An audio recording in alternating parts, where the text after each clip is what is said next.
Щом се съмне над Балкана, ехо буди планината. Трима дружки с горда слава тръгват пак към дивата гора.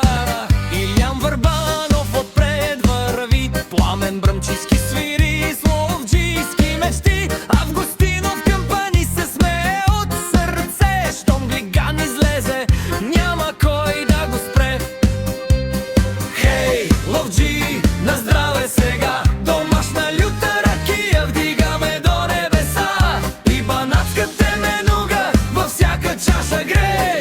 Песен да се носи, веселба да се лей.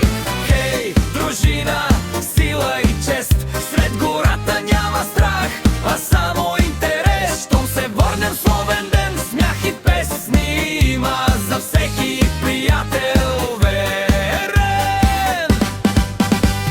Край огъня вечерта разкази летят, кой какъв Глиган е срещнал този път. Шеги, смях и стари спомени без край.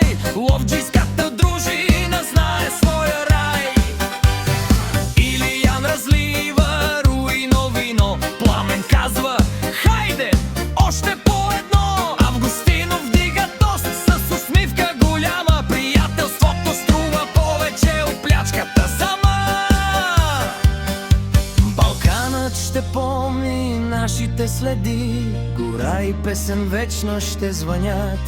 Докато има дружба и добри сърца, ще се пее тази песен до зори. Финален прибег! Хей, ловджи, на здраве сега!